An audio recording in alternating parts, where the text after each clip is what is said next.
Meaning in chaos. We know that humans cope better in life with a purpose, but where can we find it? Welcome all to the Veritas Forum at the University of Tampere, and a warm welcome to our presenters today, Professor Emeritus of Science and Religion, Alister McGrath from the University of Oxford, and our moderator for the discussion, Associate Professor within History of Sciences and Ideas, Heikki Kovalainen from the University of Oulu. Unfortunately, Professor Emerita Leila Haaparanta is not able to join us today due to illness. Her presentation will be given by Heikki Kovalainen. My name is Jetro Sihvonen, and I'll be hosting as well tonight. I'm a student here, and I lead the Tech Students Association here in Tampere.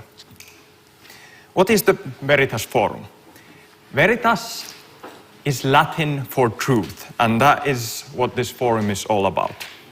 Veritas Forums are university events which engage students and faculty in discussions about life's biggest questions.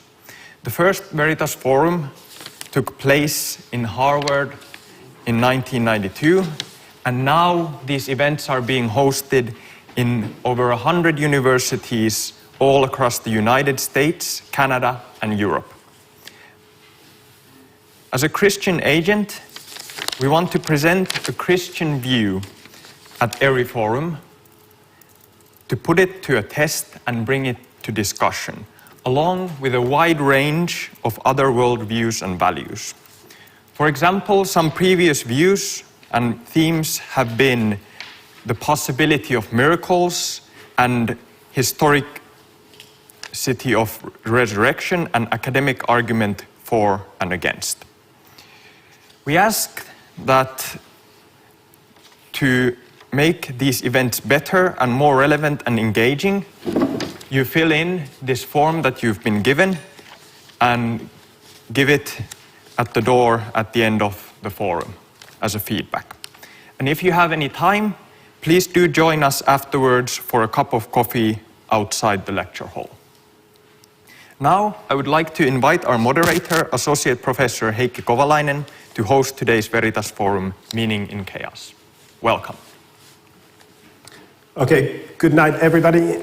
My name is Heikki Kovalainen. I will be acting as a moderator, and I'm very happy to see all of you here. As you were saying, we will be talking about the meaning of life today, elämän tarkoitus or elämän merkitys in Finnish, and we will be thinking about that in relation to chaos as well, lack of structure or order in our lives. And we will also talk about the role of science versus religion in this search for meaning. I will now move on to introduce both of our speakers. I will say a few words about Leila Haaparanta too, because her paper will be presented in the event too, and then Professor McGrath as well. So we are very honored to have as one of our speakers, Professor Alister McGrath from the University of Oxford. And I noticed that you have such a rich and inspiring career that I will make a few selections from there, 4 highlights, so to speak. Professor McGrath holds a doctorate from the University of Oxford, actually in 3 different fields. There's one in molecular biophysics, then there's another one in theology, and finally a third one in intellectual history. So quite a combination of disciplines there. He is also a priest, and has been so for more than 40 years now. He was ordained a priest at Southwell Minster in 1981. That's 3 years after I was born. And Professor McGrath has published multiple books, more than 50 of them. And of course, we don't have time to mention all of them, but I had a chance to take a look. 5 of them have been translated into Finnish, and I will mention 3. For our audience today, there is, for example, Kristillisen uskon perusteet, johdatus teologiaan, so the fundamentals of Christian faith, introduction to theology. Then there is Dawkins' God, Genes, Memes, and the Meaning of Life. eli Dawkinsin Jumala suomeksi.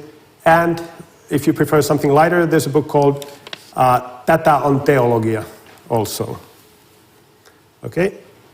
And finally, Professor McGrath has done a great deal of work on the interrelationship between science and religion. And he's been very critical of the new atheists, for example, like Richard Dawkins. Okay? And then our second speaker will be Professor Leila Haaparanta, who is Professor Emerita over here in philosophy at the University of Tampere. Professor Haaparanta has been retired now from daily work in the department for about 4 years now, since the beginning of 2019. She was educated and received her PhD in Helsinki under the supervision of Jaakko Hintikka, and she was appointed Professor of Philosophy over here in 1998. Professor Haaparanta has been one of the most long-standing women professors in philosophy in Finland, in a discipline that sometimes tends to be dominated by men, unfortunately. She specializes in contemporary philosophy, epistemology, the history of modern logic, and more recently, also questions of interpretation and emotions. To the university students, she may be known for her book Introduction to Scientific Thinking from 2016, co-authored with Ilkka Niiniluoto, and one of her most influential books internationally would be Mind, Meaning and Mathematics, Essays on the Philosophical Views of Husserl and Frege.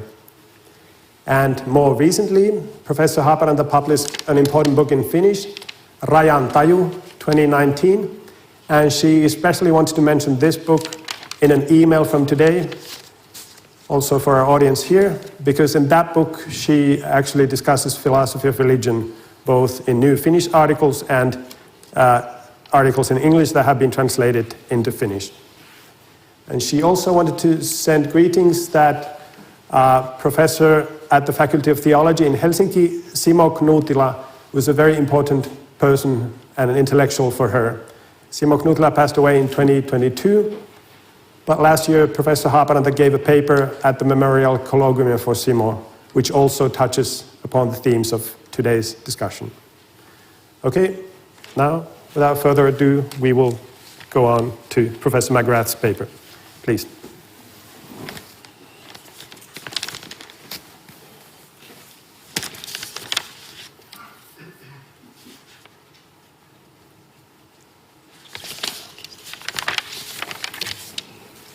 Well, good evening, and let me just begin by saying what a pleasure it is to be here with you tonight and to look at these very interesting questions. I'm an academic at Oxford University, as you'll have gathered, and I've got this personal interest in the relationship between science and faith.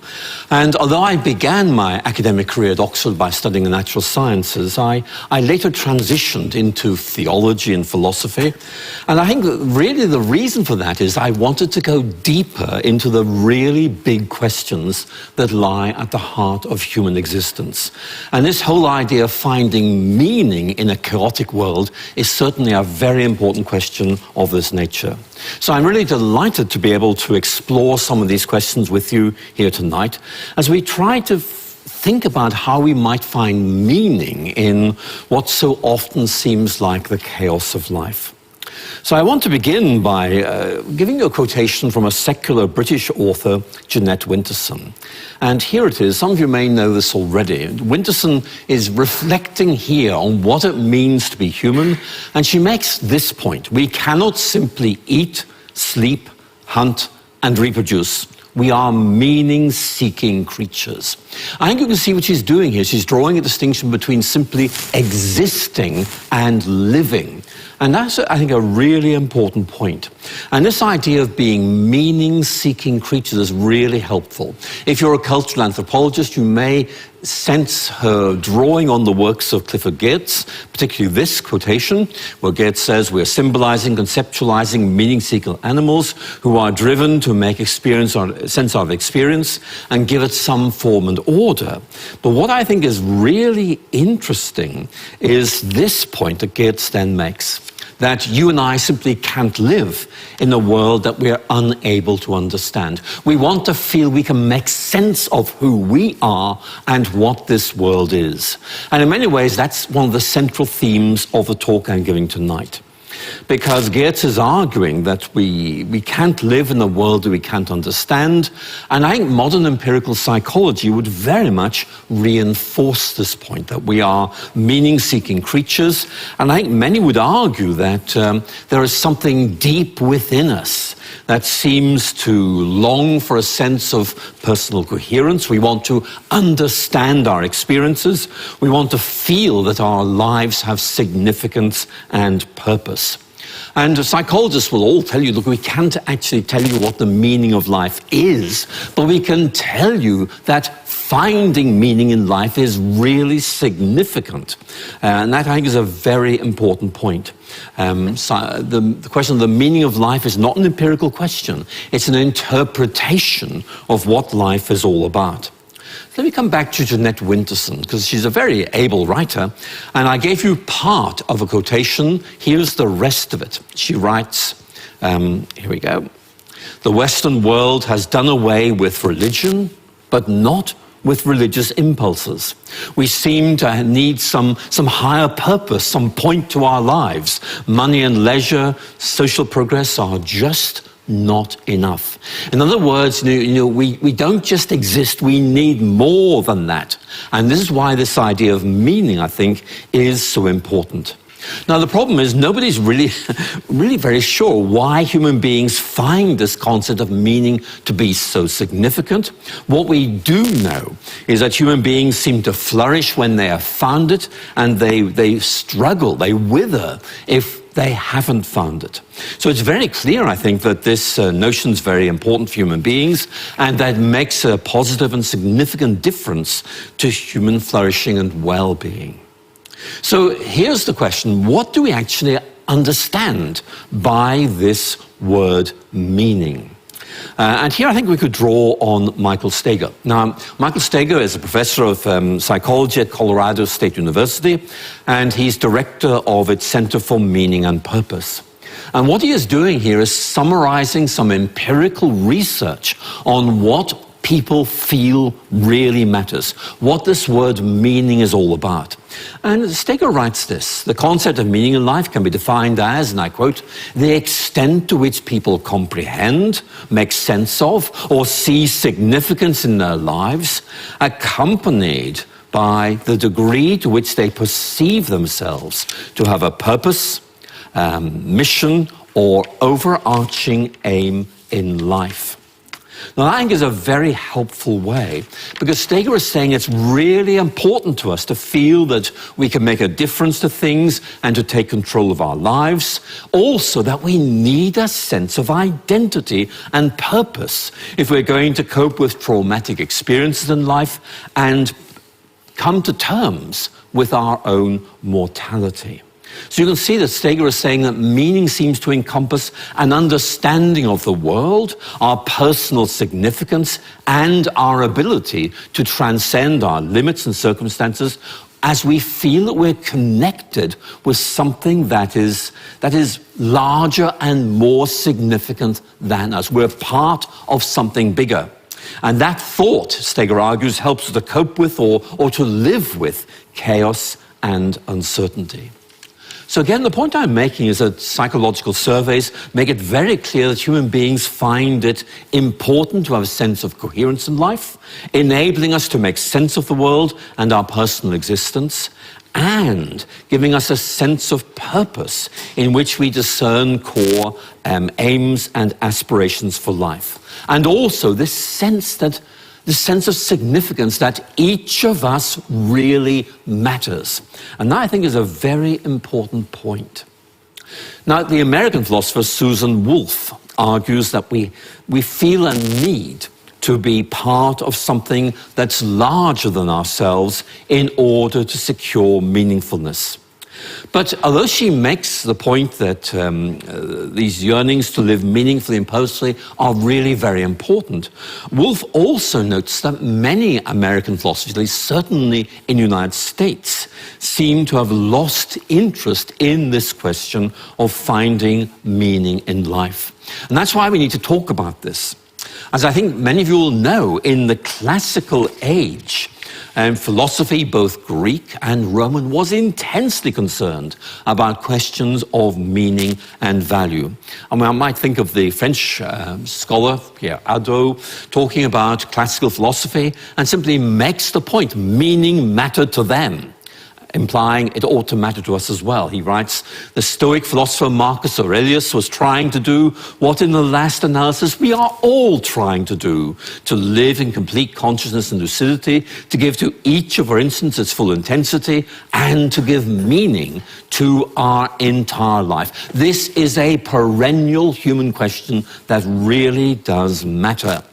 And I think it's helpful here because pagan writers of the late classical age thought of Christianity as a philosophy. That may seem strange to us, but actually that's how it was understood at the time. A way of living and a way of thinking that focused on finding meaning and living a good life.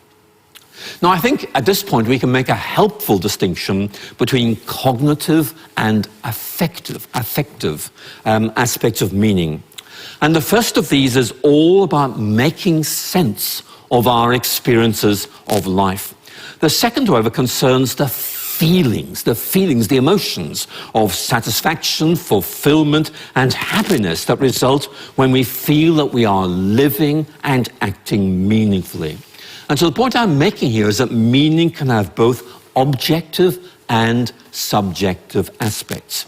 And you'll all know that the Danish philosopher Kierkegaard believed that truth was not primarily something objective that we grasp, but actually something that grasps us and consequently transforms us internally. And my own view is that an objective truth, when it is rightly understood, can have a profound and significant subjective impact. So let me try and unpack that. Objectively, I find joy in making intellectual sense of the world. But subjectively, I feel a sense of peace and fulfillment as a result of my perception that there is coherence in life, a meaning and personal significance that lies beyond or behind the chaos of the world. I feel, if you like, that I can live meaningfully in this world. That's, I think, an important point. But it does sound a little bit abstract, so I need to try and make this more personal and more interesting. Now, as you can see, I'm quite old, but back in the late 1960s, when I was growing up, I became deeply committed to Marxism. Why? Well, Marxism was very trendy, very fashionable back then, and I was a very aggressive atheist back then, and Marxism seemed to provide a welcome intellectual respectability to my atheism.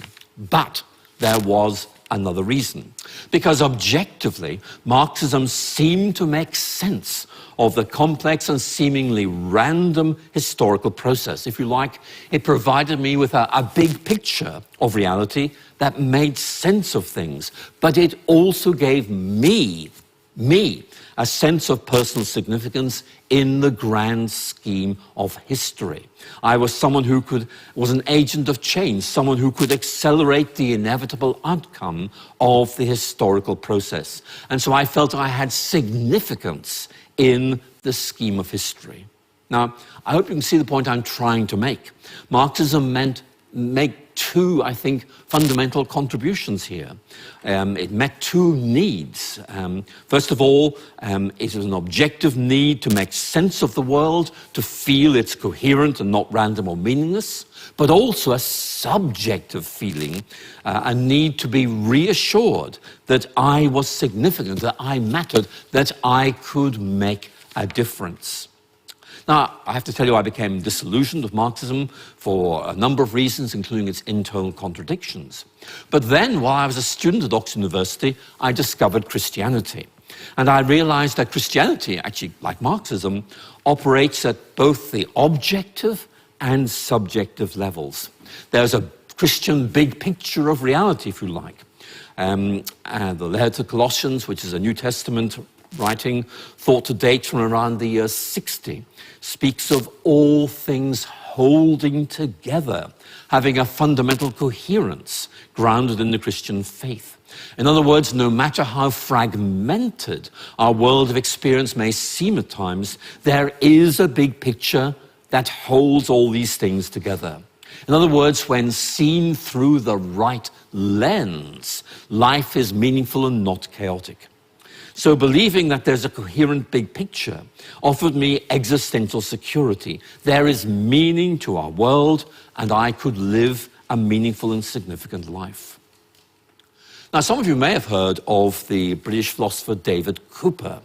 And David Cooper argues that a religious teacher or a religious tradition, like Christianity, offers not so much a set of ideas to be accepted, but a vision, a way of seeing things that is to be apprehended and inhabited.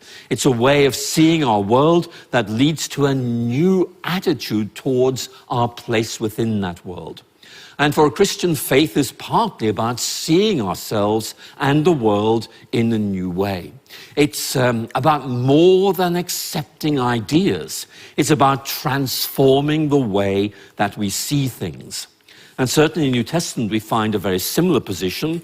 The New Testament uses a wide range of images to talk about this ability to see things in a new light. It's all about our eyes being healed so we can see properly, or a veil being removed so we can have a fuller vision of God and the world. So I'm talking about Christianity really, but actually religion in general engages three deep existential needs that seem to be essential for human flourishing. So again, let's look at some empirical psychologists just to give us a sense of what the data is saying. And this is what Crystal Park and Logan George say. Again, based on empirical surveys. Religion, they write, is unique in that it can inform all three components of existential meaning for individuals and cultures. Religion provides a coherent, encompassing narrative that has great explanatory power. It outlines specific values and goals that are to be pursued, and it conveys a sense of transcendence that goes beyond the mundane and the ephemeral. So let's just think about a question to try and illuminate this. What might a Christian like me say to the question, what does it mean to believe in God? Is it a kind of observation of the world, like believing in an extra moon orbiting the planet Saturn? Is it a factual statement about something just being there? Well, no, not really. It goes far deeper than that. For Christians, faith is about trusting there is a viable big picture of life, which leads to a decision to step inside this way of thinking, this way of seeing things, and live it out. So I think that's a very important point to make. Yet we see, I think, in Christianity something that also is well worth reflecting about further, and that is the link between narration and meaning. In other words, telling stories and finding meanings. And writers like J.R.R. Tolkien or C.S. Lewis have emphasized that Christianity tells a story, a rich story, that creates space for human presence and action. And Lewis, as many of you will know, explores this theme in his Chronicles of Narnia with reference to the 4 children who play such a major role. And Lewis's point is that each of these children have their own individual stories which really matter and are unique and distinctive to them. But the grander story of Narnia creates meaning and value and allows the children to see themselves as part of something bigger. So I think that's a very important point. Christianity offers an interpretation of reality that helps us to understand who we really are, why we matter, and helps us to figure out what to do with our lives and cope with its darkness and mystery. I mean, as many of you will know, Christianity has its origins in an historical event that was seen as chaotic and meaningless, namely the death of Jesus Christ by crucifixion. And early Christian writers realized that this event allowed believers to live in a world of seemingly pointless suffering, seeing Christ as the basis of a meaningful life in a world of violence and pain. But I think there's a problem here that's not specific to Christianity, but is found with any theory of meaning, whether it's political, religious, or secular. And that is, how do we know whether it's right or not? The point here is that theories about how our world functions can be tested by the application of a scientific method, but those dealing with what the world means, its significance, cannot. So we're really talking here about beliefs, not certainties. So let me quote you from leading British Jewish thinker Jonathan Sacks, who makes this point. And I think you'll find this quite interesting to reflect on. Jonathan Sacks says, almost none of the truths by which we live, in other words, the things that really matter to us, that we base our lives on, are provable. And the desire to prove them is based on the monumental confusion between explanation and interpretation. Explanations can be proved, but interpretations cannot. And the point he's making here really is that we just really cannot prove our understandings of meaning, what the significance of life is all about. We can prove shallow truths, like 2 and 2 make 4. But when it comes to the big questions of life, who we really are, what life really means, we have to take a step of faith in answering that question. Now, in my own case, I used to be an atheist back in the late 1960s, but I realized even then that I could not prove I was right in declaring that there was no God. My atheism was actually a faith, a belief which could not be proved to be true. And actually, that's true of most important beliefs, whether they're religious or secular or political or moral. That's just the situation we have to face up to. The really big questions of human existence, like the nature of the meaning of life or the nature of good, lie beyond rational or scientific proof. So we walk by faith, not by sight, through what so often seems to be chaos and a lack of meaning. Yet, while our beliefs about the meaning of life may not be provable, we can discover how they bring existential security and confidence in life, and learn how they help us to cope with ambiguity and uncertainty. Now, there's a lot more that I would like to say, but I need to respect time, and so I'm going to wrap up now. I want to end, if I may, with a quotation from the Italian physicist, who's a very able, popular scientific communicator, and this is Carlo Rovelli, talking about certainty in this world. It's an article dating from 2021, what we believe about certainty, and he talks about all of us having to face up to the fact that we live in what he calls a vast intermediate space between full ignorance and total certainty.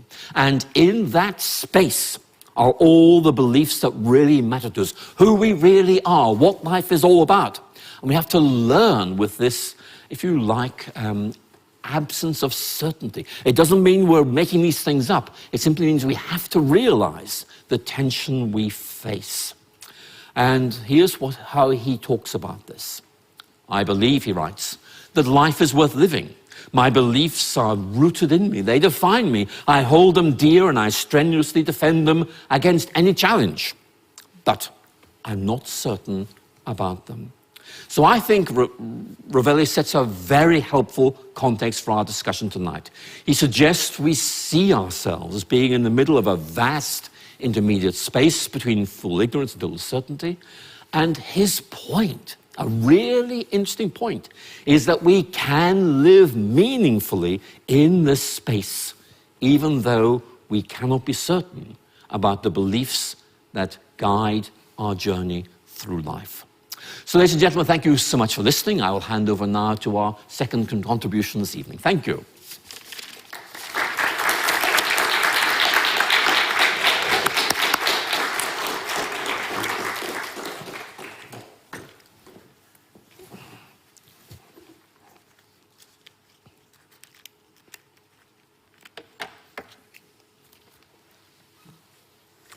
Okay, we will now move on to reading Professor Haaparanta's paper.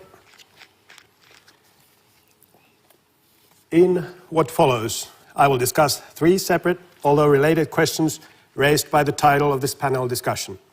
First, how can we cope with chaos? That is, how can we find meaning in chaotic circumstances? This question calls for descriptions of various attitudes towards the chaotic world.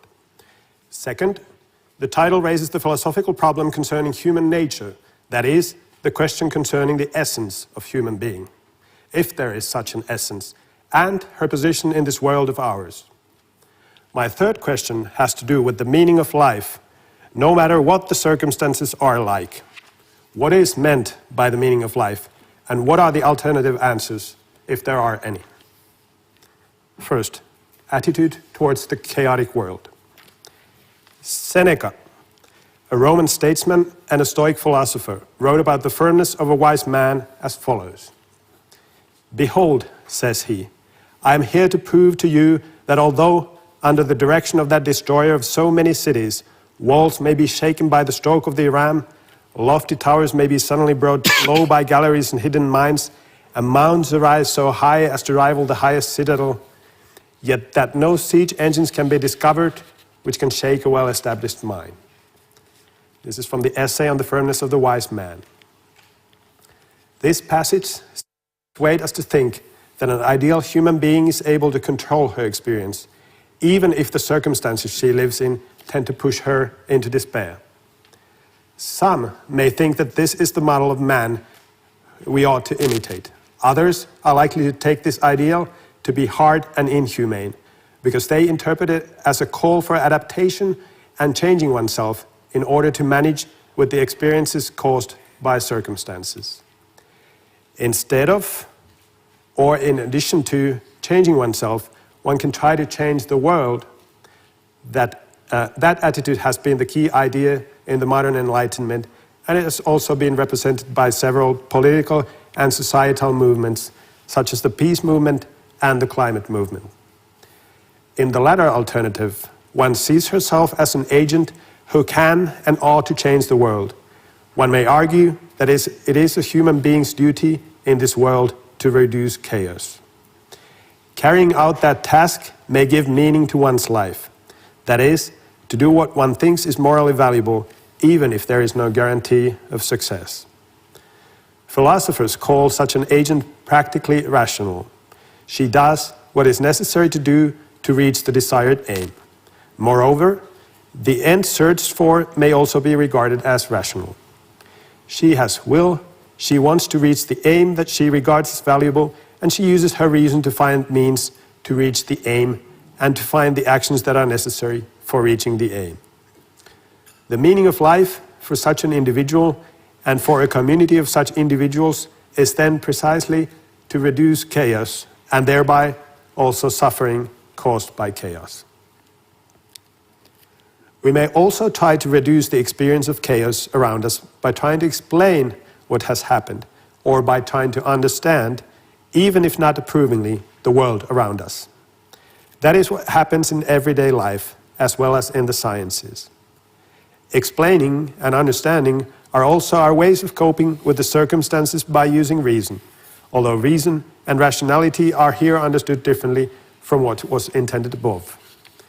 Finding reason, making sense, understanding, explaining are ways of searching for meaning in chaos, which is a sign of our willingness to have control over circumstances. Second, the role of a human being in the chaotic world.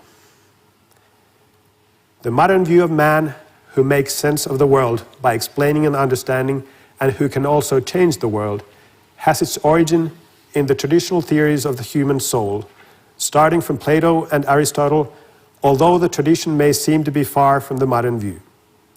On traditional theories, the essence of human being is rationality, and it is reason that tells us how to live morally valuable life. On this view, the purpose of human life and of each individual's life is to realize the so-called essence of human being by becoming a person guided by reason.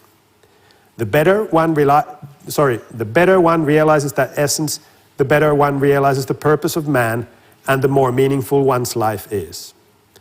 The traditional philosophical presentation of the meaning of human life by reference to values and norms for life is thought to be both objective and socially shared. The traditional model received new features in modern times. The Enlightenment, the philosophy of Immanuel Kant, for example, emphasized the duty of each individual to use her own reason critically. On that view, the norms of critical thought come from reason. However, authorities do not dictate those norms. The model described above and its various versions still play a role in the philosophical way of thinking of human life and its purpose. Simultaneously, many contemporary philosophers have paid attention to the experience of the loss of meaning that is likely to result from the disappearance of societal and cultural unity, which, for its part, is tied to modern individualism. 20th century existentialism, such as Jean-Paul Sartre's philosophy, challenged the very idea of shared human essence.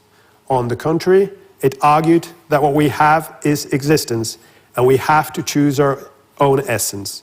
We choose what we want to be and to become. We create ourselves. We give meaning to our individual lives. Simultaneously, but certainly not because of existentialist ideas, we have come across a sort of market of values and meanings where one is allowed to choose her favorites as one chooses things in a supermarket. That also means a heavy responsibility for an individual, perhaps heavier than she can bear. The picture I'm drawing is exaggerating just a bit. A number of counterexamples call for discussion. Even if what I said above may sound critical of modern individualism, I do not want to say that it is a failure. There are a number of merits in the step from homogeneous and hierarchical societies to individualism. For example, the call for using one's own reason, taking responsibility, and being an agent in the world, which were among the ideas of the modern Enlightenment described above. The Reformation also showed one strength of individualism in its criticism of the excessive role of authorities. Moreover, if one reads old writings, such as the book of Ecclesiastes, one soon notices that the experience of the loss of meaning of human life was there in the days when no historically defined era of individualism was present. Third, on the meaning of life. The above way of analyzing the meaning of human life by means of alleged human essence and the loss of meaning due to the disappearance of essentialist thought is typical of academic philosophy. That is not necessarily the line of thought people would share in their everyday life, although there has been and is continuous interplay between theoretical discussion and practice. There are also other and more pragmatic ways of thinking about human life, both in the tradition and in contemporary philosophy. Therefore, I change the point of view now and talk about everyday human practice, about how we as human beings think and talk about the meaning of life, whether we think that the meaning of life is threatened by the chaotic world. In Finnish, we often use the expression elämän merkitys, the meaning of life, or rather elämän merkityksellisyys, the meaningfulness or significance of life, with reference to our individual lives. With those expressions, we intend to point to the valuable content of life, rather than to the purpose, to the reason for our being there. Therefore, I prefer to distinguish among types of meanings, which are, first, subjective meaning, meaningfulness or valuable content of life given by an individual to her life. Second, intersubjective meaning shared by society or by all people. And third, objective meaning or purpose of life, that's elämän tarkoitus in Finnish, given outside human beings. An individual may give purpose to her own life, that is, to decide who she wants to become. A personal God is taken to be an agent outside of human beings who gives the true purpose to human life in general, to all beings and each individual life. An individual's life may be meaningful thanks to her relations to other people, her work, and so on. A human being may set a purpose to her life, such as happiness or freedom. Those meanings may also vary during one's personal life. Meanings for the lives of people are also given in harmonious societies or communities. Some of them are meanings to which members agree. Others are meanings in the form of societal roles that we would consider unacceptable, such as meanings determined by dictators or traditions which divide people into hierarchical classes. The expression, the meaning of life, interpreted as the purpose of all life, points beyond individual or socially set meanings or meaningfulness. The question concerning the meaning of life arises from two different origins, which could be called contextual and existential. Every living being has a desire to live. Human beings want to live, unless there are reasons or causes, such as sufferings, which lessen that desire. The contextual question concerning the meaning of individuals' life, or life in general, arises in circumstances where the desire to live diminishes. On the other hand, the quest for the meaning of life is existential. It belongs to human life even when there is desire to live. A human being is a being who asks for meaning, as also Professor McGrath was saying, who tries to understand her being. What I think is that to be human is to search for an objective meaning, even if that cannot be found. In our everyday lives, we may be happy with the valuable content, hence a subjective meaning of our personal lives. If one feels that one has found the meaning of life in the sense of an objective purpose, it is a kind of insight, a way of seeing everything, oneself and the whole world, from a certain point of view. This is so-called seeing as that various 20th century philosophers talk about. That seeing may be encouraged and supported by words, which constitute a conviction, for example, a religious conviction. But ordinary discursive language and arguments do not suffice in bringing about the personal insight of the form. That is the purpose of life. The sciences cannot show this purpose because they posit their own objects and use their own methods. They cannot say anything beyond their own limits. Theses which state that the sciences say what there is, such as the thesis called Scientia Mensura, science is the measure of all things, are not scientific but philosophical theses. Similarly, answers to the question concerning the purpose of life are given by convictions, not by sciences. What reason is there to think, then, that the very question concerning the objective purpose of life, which is set from the limited human point of view, is a good or sensible question in the first place? No human being can guarantee that it makes sense. It is in principle possible that the question would fade away if we could consider all that there is from the point of view from which we as humans cannot consider it, hence from the transcendent point of view. That is, we cannot but ask such a question, but it may be the case that we are mistaken in asking it. That is, we cannot but ask such a question, but it may be the case that we are mistaken in asking it. It seems to me that from a religious point of view, based on the belief in the personal God, one can react to this skeptical remark as follows. God, who has given us reason, could not have led us to ask that question and created us as meaning-seeking creatures unless it is a genuine and good question. What this response means is that talk about meaning and purpose of life must make sense objectively, not only from a human point of view. Even if one still holds the skeptical view that the question concerning the objective meaning of life may not make sense after all, the idea of the human mistake need not be distressing. It may even be liberating if one's view of life is based on trust on somebody or something.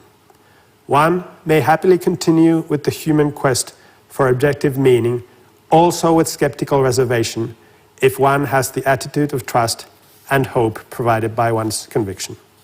Thank you.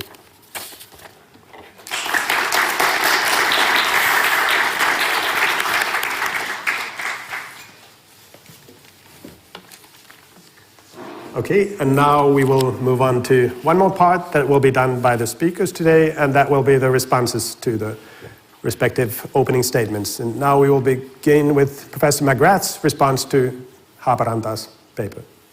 Well, let me begin by saying how very sad I am that Professor Haaparanta can't be with us tonight, because I was very grateful to her for opening up what I think promises to be a very interesting discussion. I mean, she's made some very good points, and for example, we clearly agree that the idea of meaning is important. It's open to multiple interpretations. The question of the role of the natural sciences in arriving at meaning is clearly something very interesting, but limited, I think. And I think that we have a shared recognition not simply of the importance of the idea of meaning in life, but actually for a recognition of the importance of how we arrive at our decision about what the meaning of life is.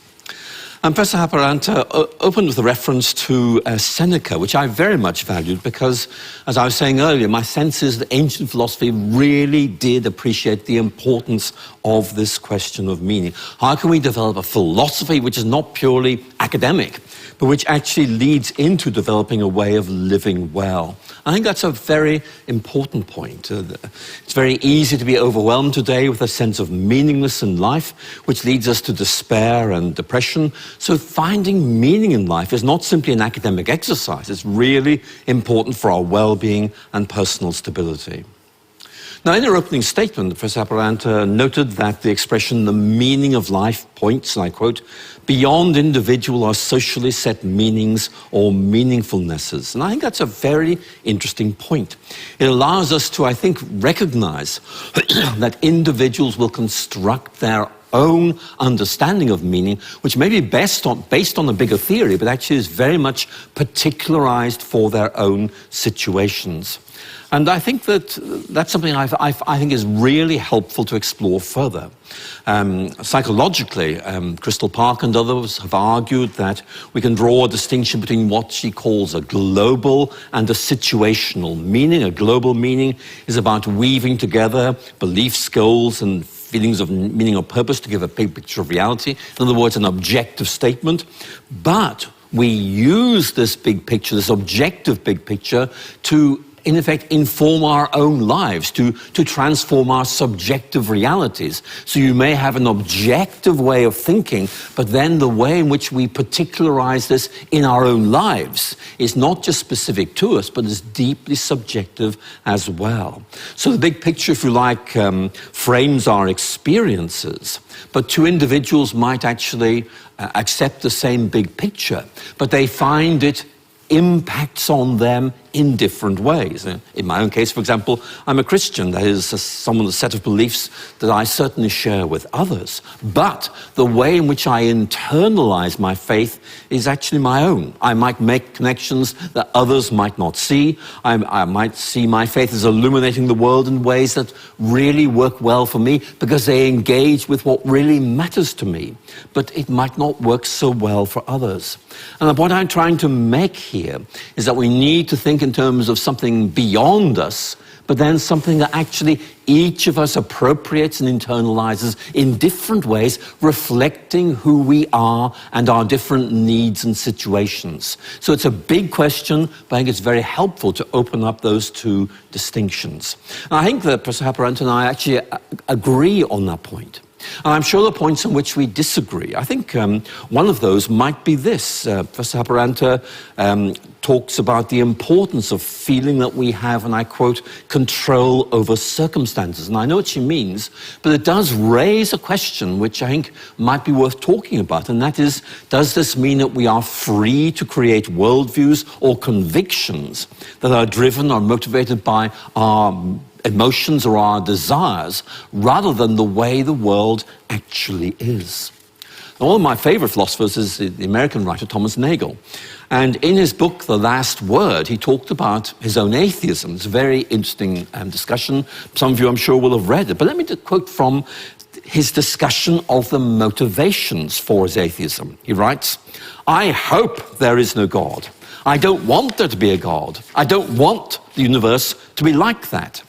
Now, I'm not making a global critique of atheism here. I'm simply making the point that some individuals create worldviews that are kind of echo chambers of their own desires and longings. And, I have to ask myself, am I doing the same thing? I think all of us have to ask this deep question, which is whether we're a victim of what Sigmund Freud designates as a wish fulfillment. So I think we need to talk about how we might not simply construct our own ideas of meaning, but on what are they grounded? How can we begin to interrogate them to find out how reliable they are? Now listen, there's much more to explore, and I do look forward to our discussion, but that's just a very brief response to a very interesting paper from my colleague. Thank you.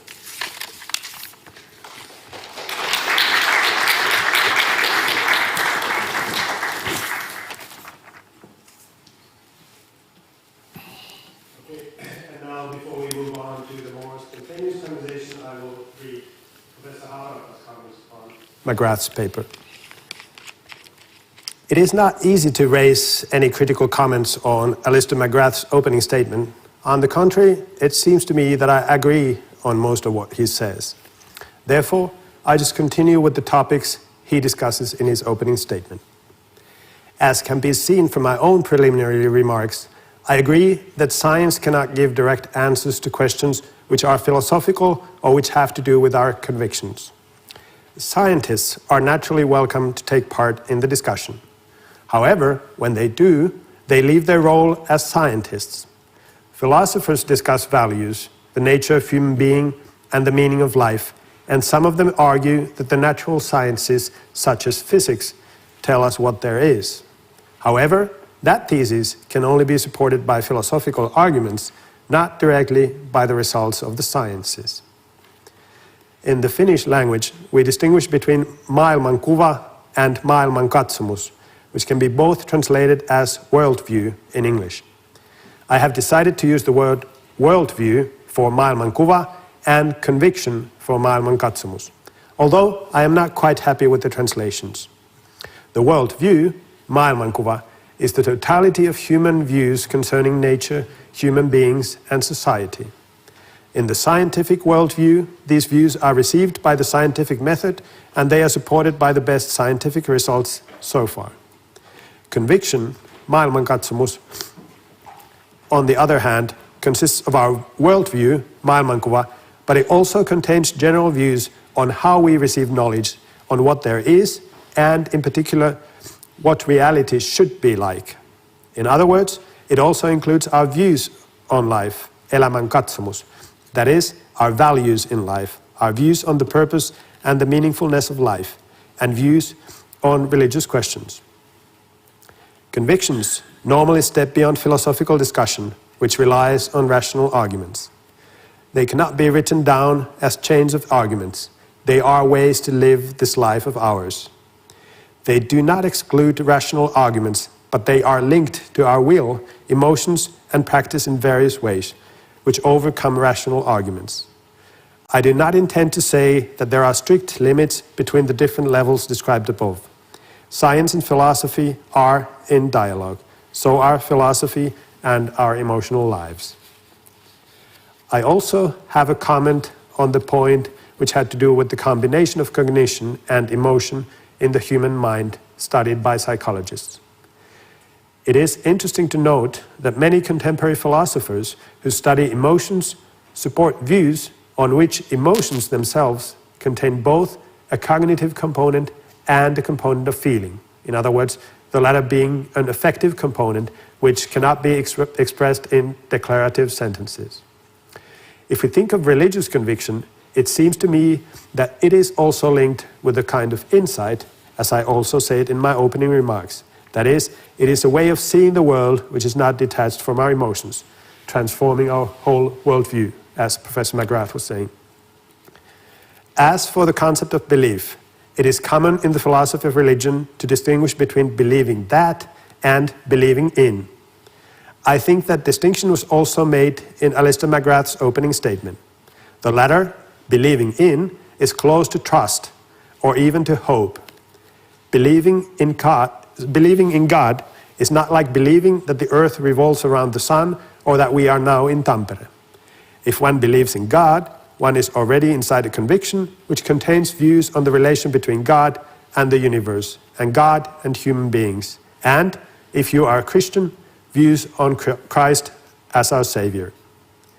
An answer to the question concerning the meaning or the purpose of life can be discussed and supported inside the believing in and inside religious language. I would suggest that the meaning of a sentence such as God gives the purpose to our lives is already illuminated by the whole religious conviction. I fully agree that one cannot prove that life is meaningful or that God exists in any scientific sense of proving. However, religious convictions may resemble scientific theories in the special sense that it is a whole and that the meanings of its sentences are linked to each other.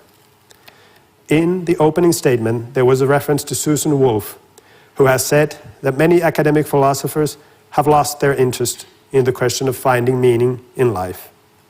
If I look at what has happened in philosophy, also in academic philosophy, during the last few decades, I would say that there are more philosophers who have not lost their interest in that question, although it is, of course, wise to confess philosophers or any human being's inability to give conclusive answers. Thank you.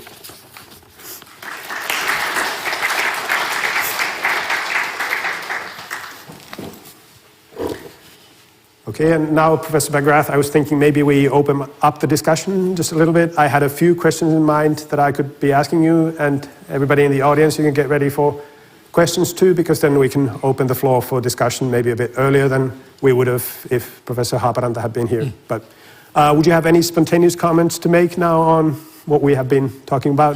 Well, I think it basically just shows how interesting a topic this is. So I'm very happy to get this conversation underway. Okay.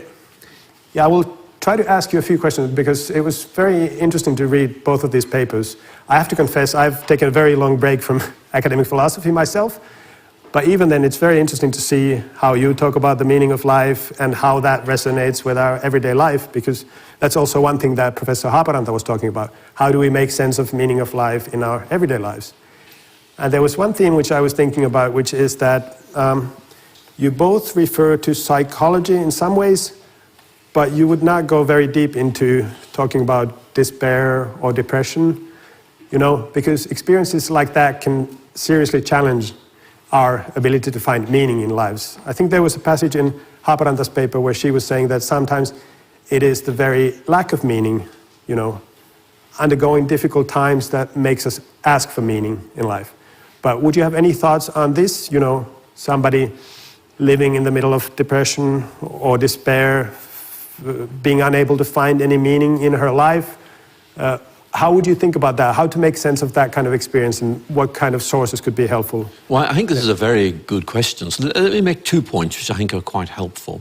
One is, I agree with my conversation partner, Professor Haaparanta, that actually there is a sign of a resurgence of interest in this whole question of meaning in philosophical circles.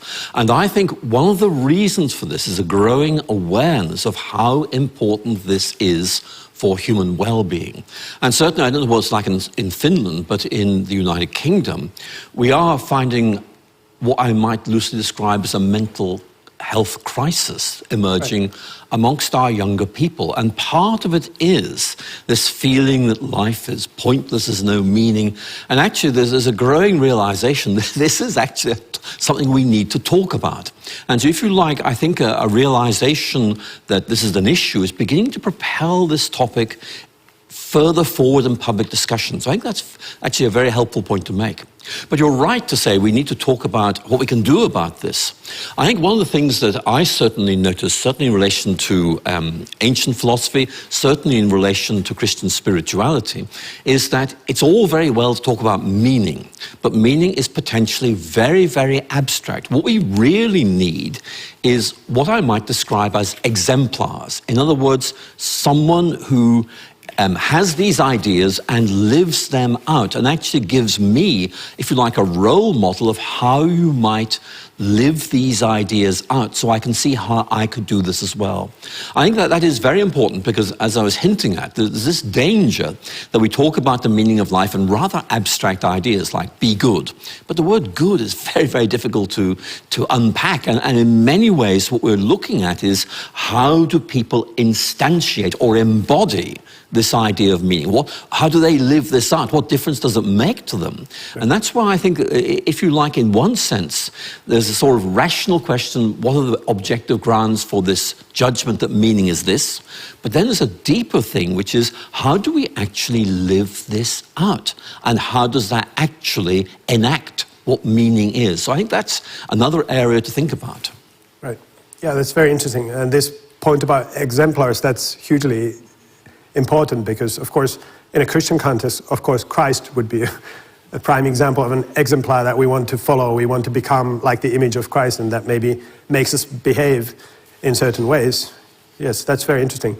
I also want to go back to what you said about well-being. Mm-hmm. You know, it is true that you talk about well-being more and more these days, but you know, if we dig a bit deeper, don't we run the risk of sort of instrumentalizing the whole issue? Because after all, we are concerned about the economy of our society. We need to get people back to work so that they don't cost too much for society, etc. And this brings me to a point that I used to be interested in, which is the question of suffering that can sometimes also be meaningless.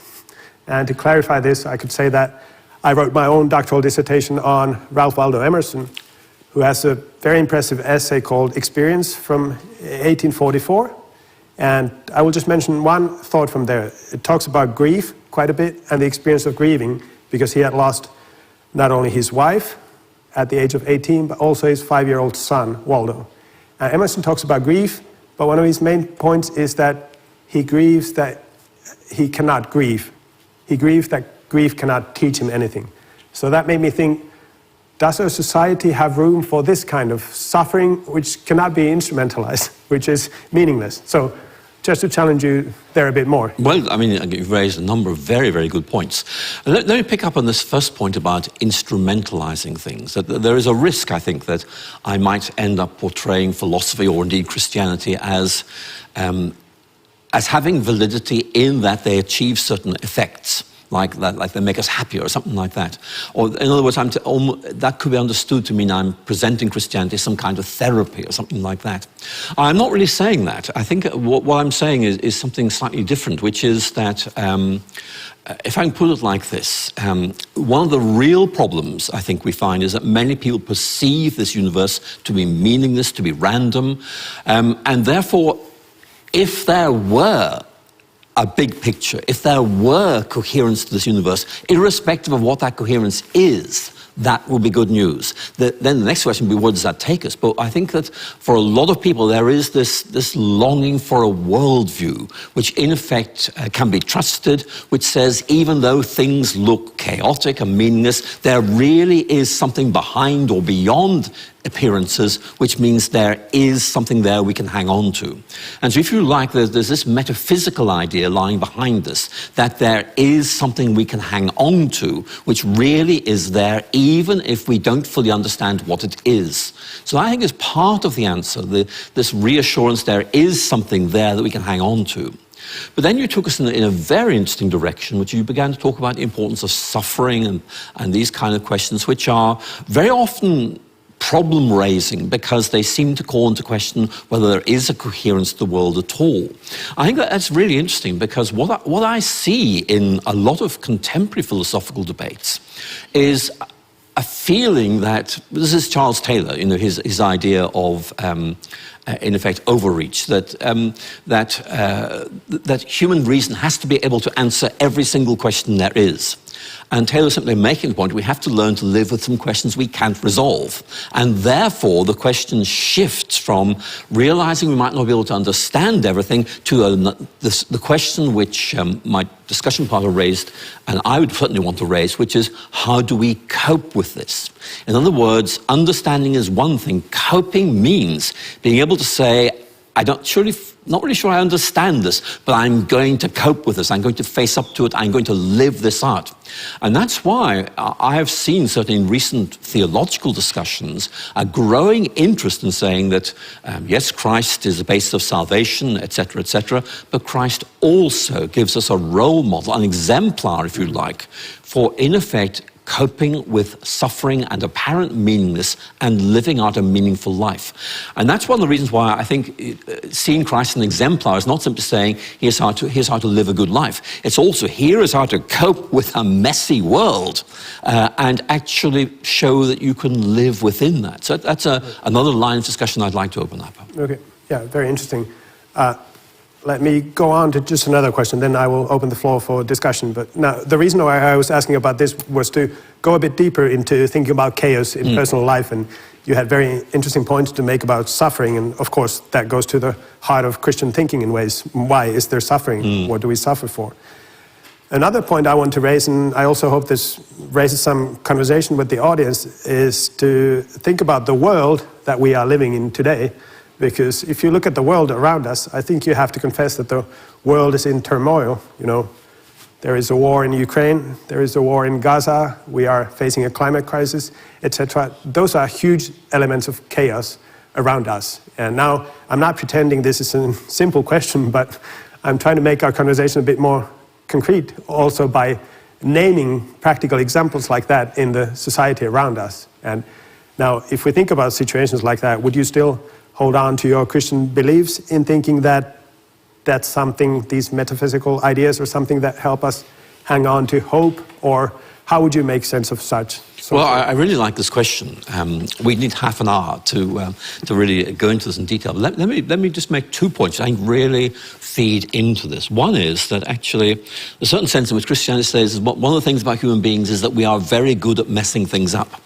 You know, and that actually we might think about climate change, we might think about wars in Ukraine and Gaza and many other places that don't make the headlines. But, you know, there's a sense in which we almost seem to be the agents of our own destruction. There's something about us which we don't seem to have control over, a sort of destructiveness. And again, you know, you might use the word sin for that, but whatever word you want to use, you have to recognize there's something that is deeply problematic about human nature. But here's the point I think I would make, and this is really drawing on William James, the well-known Harvard psychologist of the late 19th century. And James talks about the idea of constructing meaning. And one of the things he's trying to get at is that when we're confronted with a situation, very often human beings feel that what they need to do is make this situation meaningful. And part of the way in which we do this is by discerning a way in which we can do something about it, and in doing so, actually are able to, A, achieve a kind of internal satisfaction, and B, a productive, positive outcome. And that, I think, is very helpful, because the paradox very often is that people find meaning or realize the importance of meaning very often in a situation of chaos or despair, where in effect they say, look, I can go under, or I can rise to this challenge, say, I will find meaning in this situation, I can do something that will make a difference, and that is about finding meaning. So paradoxically, I think, the chaotic situations we face emphasize the importance of finding meaning and making meaning, because it energizes us to go and do something. Right. Yeah, that's very interesting. And as far as I recall, sometimes it's the pragmatists that also, they don't want to think about the world in black and white terms. There is no simply optimism and pessimism, but there's also this idea of ameliorating the world. You can do something little to improve on the condition of the world. Yes, I also want to make the final point, because you were saying something very interesting about my question about the 2 wars that are being waged not too far from us. You were saying that according to Christianity, we tend to mess things up. Maybe we are not in control of our circumstances. I think that resonates in a fairly fascinating way with Professor Haaparanta's paper, because there were some points where she was stressing this idea of taking control over your life.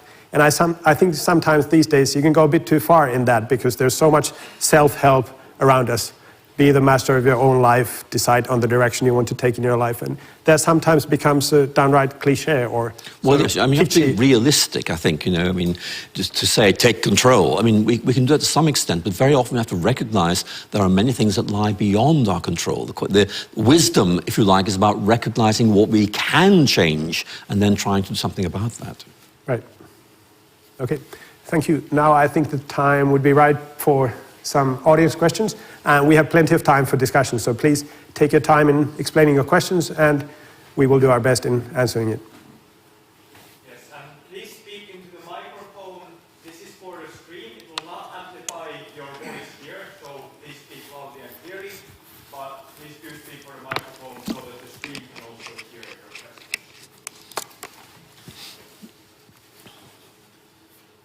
First of all, thank you very much for your presentation.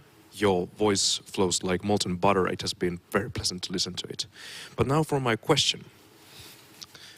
With this big book comes a tremendous amount of theological implications, if not unfortunate realities. There are some who are blessed to not get what they deserve, that is to say, the blood of Christ and what it provides to us. And also a tremendous many who do not get that privilege. In light of all this, to somebody who was, let's say, in a position of an experience, a miracle, not able to question the realities of such a world anymore, and that somebody was in an inner turmoil, wishing that these realities were not so. How would you pat someone on the back carrying this weight? How would you disassemble this worldview and this sorrow? Well, thank you for a question which I didn't quite hear in its totality, I'm afraid. I caught snatches of it. So what's the best way? I want to make sure I answer the question. I didn't quite hear it in its totality. Yeah, maybe you could you please clarify the key points of your question and speak a bit more loudly, because we need to hear it too. So, under these unfortunate realities that we face with the book, with the theological realities, how would you bring hope to someone who is in faith but would not want these realities to be the realities that they are? How would you bring comfort to someone who wished God did not exist?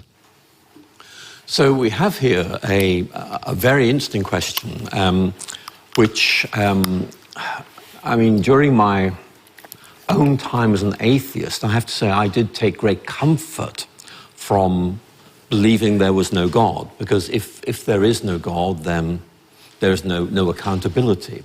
I don't know if you know Czesław Miłosz's essay, The Discreet Charm of Nihilism. It's a very interesting essay in which he says that actually really one of the interesting things about atheism is that in effect lifts this burden of feeling you are accountable, because there's nobody to be accountable to apart from yourself. So I felt that as an atheist myself, and then kind of we went through this process of thinking actually there might well be a God, and we have to rethink these things. So I think what I would say is that one of the questions that I think emerges from the area you're mapping out for further discussion is, what are the outcomes of there being a God? In other words, I'm not going to be talking about the metaphysical idea of whether there is a God or not, but rather what are the implications for feelings, for human existence, of there being a God? And again, this is something which I think all of us in this audience would probably answer in slightly different ways. But in my own case, I think that what I would say is something like this, that if there is a God, then that theological reality, to me, would mean something like this, that when I walk through life, I don't walk through life on my own, that there is a presence with me, if you like, a God who is journeying with me. And I see that not as oppressive, someone who's there to to kind of prevent me from doing things, but rather someone who's there to reassure me that I matter, to reassure me that I am significant, and in fact gives me a reason to keep going. So if you like, this idea of a journey in God, which I think resonates quite well with our postmodern context. Actually, we are on a journey through life, and we are not undertaking this on our own, but there is someone who is with us even when we pass through, to use the language of Psalm 23, the valley of the shadow of death. So that's how I would interpret that. Now, you're quite right to raise this question, because some might say, well, actually, that's a very oppressive idea, because you're saying you can't get away from God, even though you might want to. But for me, it's just a reassurance that wherever I go, wherever I am, I'm not on my own. I'm accompanied by a gracious traveling companion. So for me, actually, it does make a lot of sense, and actually it is quite reassuring. But thanks for that. Thank you. Any further questions?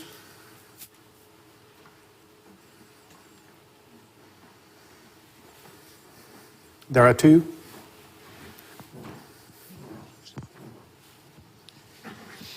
Hi, and thank you so much.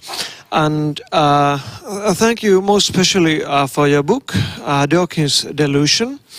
And that made me ask, in the beginning of this century, there were a large movement called New Atheism, and there were that phenomena called Four Horsemen of Apocalypse: Hitchens, Dawkins, Harris, Dennett.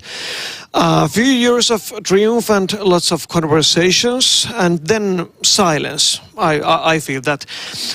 What happened to that movement called New Atheism? What happened? Well, it's very interesting, and I will tell you, and I'll relate it to the question we're discussing. Certainly in the first decade of this new century, from 2006 to 2007, we saw this very confident, very slogan-driven form of atheism, which, as you rightly say, was designated as the New Atheism, with Richard Dawkins and Daniel Dennett, who died last week, as you probably know, Sam Harris and Christopher Hitchens. And they, in effect, took the line that religion was simply an invention, that meaning in life is an invention. We need to, in effect, just face up to the fact there is nothing. And it was very, very well stated. They were brilliant at getting newspaper headlines, I have to say, very, very good.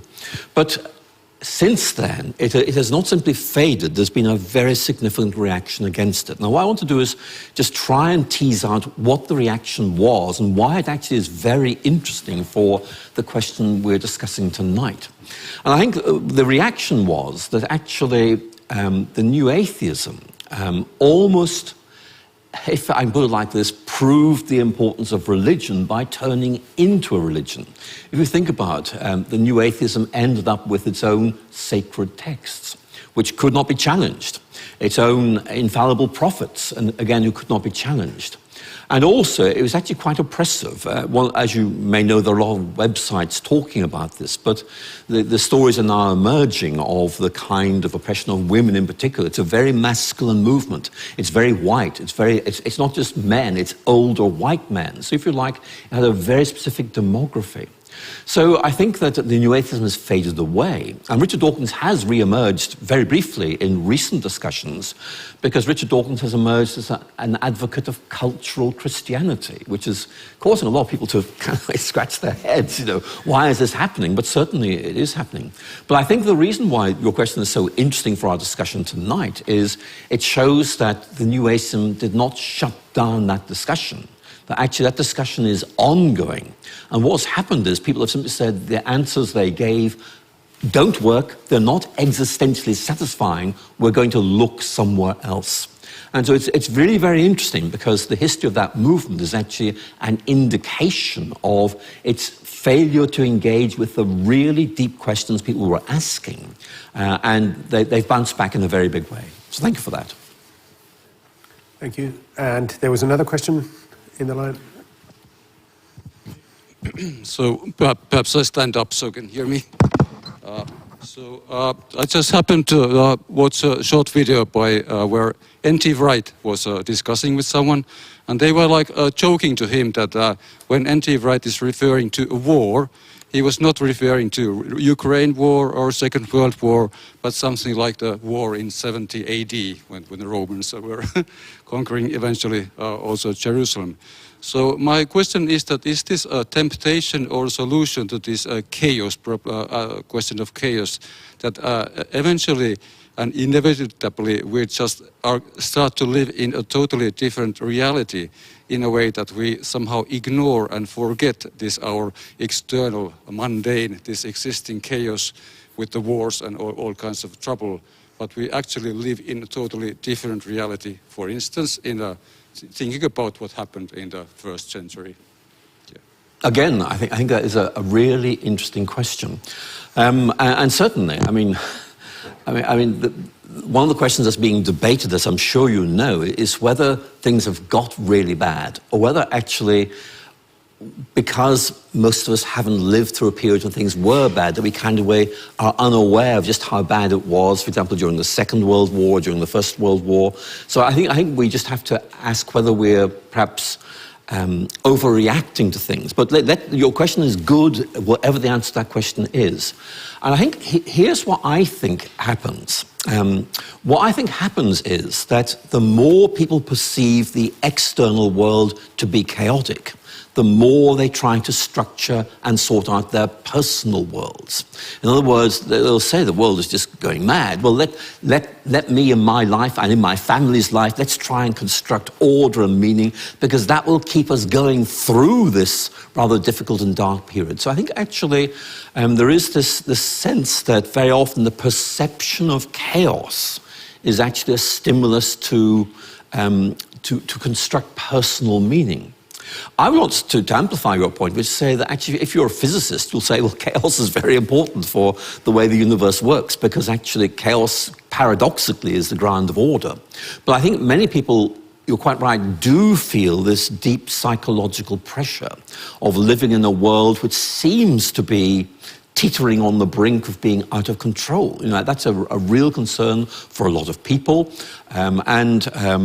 Obviously, people say, what can we do about this?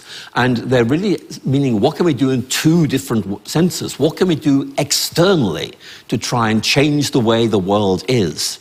And if I can't change that, then what can I do internally, either to mitigate the psychological pressure of this perception of chaos, or to, in effect, construct my own personal world, which is impervious to this, or at least reduces this. And that was actually the point that I think my distinguished colleague was making when she quoted Seneca. That actually Stoicism really is saying, look, if the world is falling to bits, well, it's not your problem, you know, in effect, so just focus on your own lives and make sense of them. Now, I don't agree with that, but certainly it is quite a significant response. And so I think my own perception is that we have to do two things. One is to try and mitigate the effect that this perception of chaos has on us, because otherwise we aren't going to be able to do anything. We'll just be overwhelmed. But secondly, genuinely to ask, is there something that we can do to create meaning, to try and do something about this? And I realize that very often we end up saying, well, actually, there's very little we can do, but it's very important to ask that question. And I think the important thing really is to keep that question open as to what it is we can do, but not allow this to overwhelm us. Because when you're overwhelmed by things, you really can't do anything. So it's that balance, I think, which we need to try and strike. Maybe a follow-up on that, or is there a question waiting? Go ahead. One question from the stream for Professor McGrath. Do you think there is something special in our modern worldview which emphasizes the causal explanation of phenomena and meaning crisis? And if so, should we try to revive a teleological worldview which emphasizes meaning of things? I think that very often a sense of lack of meaning is very often linked with a sense of a lack of teleology, a lack of purpose. Now, obviously, this word meaning that we've been using quite a lot this evening means a lot of things, and the idea of purpose or direction is only part of it, but certainly the questioner is quite right to say that there may be an issue here about whether we've lost any sense of history going somewhere, because if you take Marxism, for example, which I found very exciting when I was 16 years old, Marxism has this sense that although there's a chaos there in history, it's actually going somewhere. We can take control of this process and move it into in a good way, which is led, of course, to the Soviet Union and things like that. So I think there is this perception that that things are directionless, and we therefore feel that we can't make a difference. So if you like, I think it's not just simply it's going in a direction that seems to be random. It's more a sense of disempowerment. We can't do anything about it. And I think there's that sense of feeling that we are unable to actually do anything about this, which really is one of the causes of this deep sense of anxiety that a lot of people feel.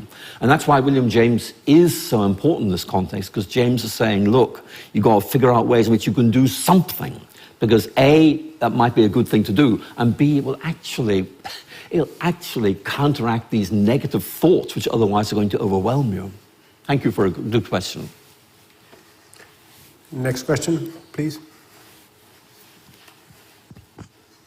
This one is for my friend's thesis. How stories can be used to transfer Christian message specifically in TikTok to Gen Z, like in this fast-paced media. So I'm very happy to talk about the importance of narratives in relation to Christianity, but actually narratives also in relation to meaning, because again, as I think we were saying in our conversation, there is this danger that we talk about meaning in kind of abstract ideas. And I think one of the key things is really that meaning is something which, when we perceive it, it changes the way we behave. It changes our personal stories. And so if you like, the importance of narratives really emerges here, because very often when we're trying to explain what meaning is all about, we'll explain what we did, why we did it. In other words, we're telling stories about how not simply we found meaning, but how we enacted it. So narratives are really very important here. It's not simply an abstract discussion about ideas, it's actually talking about a lived life, which is driven by this perception of meaning. So I think narratives are really very important there. And that, of course, goes back to this point I made earlier about the importance of exemplars, because an exemplar is someone who, in effect, has lived a meaningful life. And in other words, you look at their story, their narrative, and you say, actually, I can learn something from that. If I want to live out a meaningful life, that is how I'm going to do it.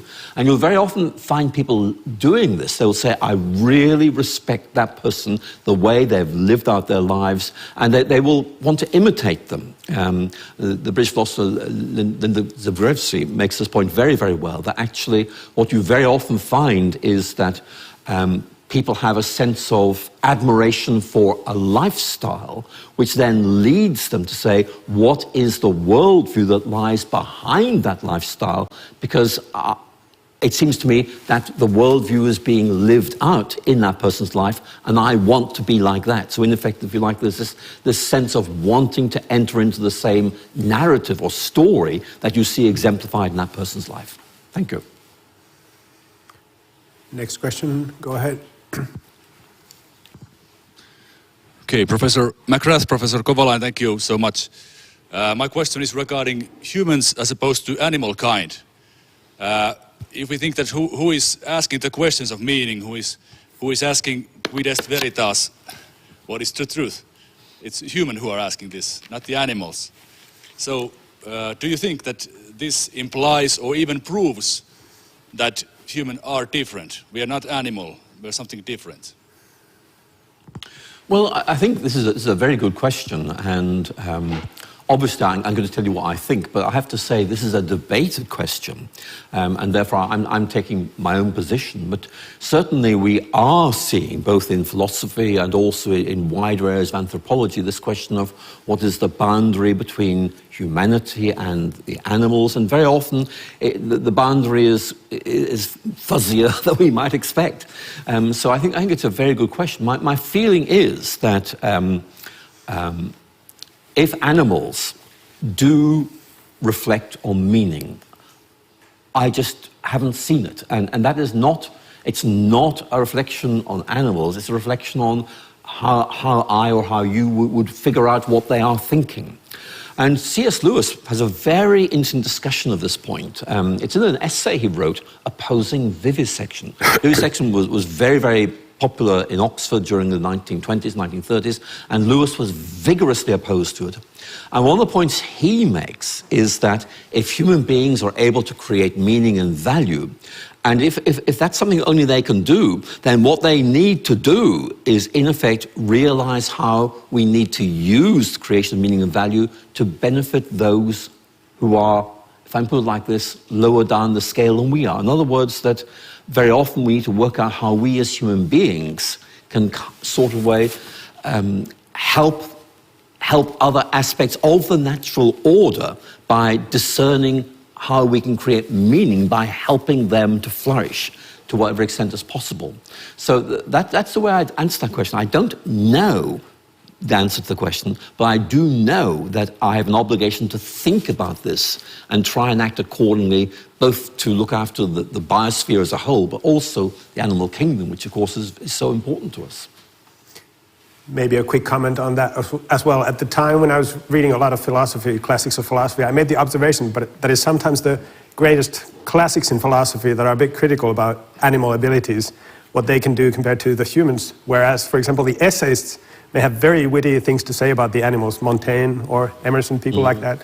Or to name another example, these days there is this idea of thinking with animals, for example, in the arts universities, that you use some animal roles to make sense of also human experience and their experience.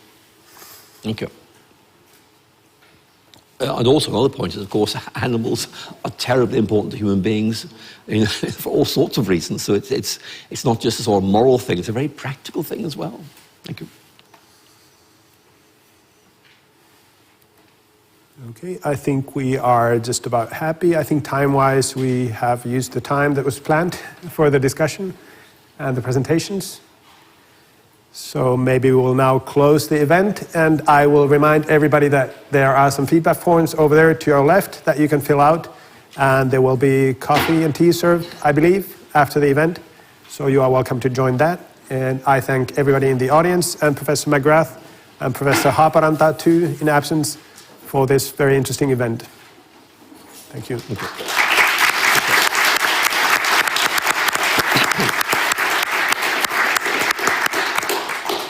Yes, thanks once more, and thank you all for attending this Veritas Forum today.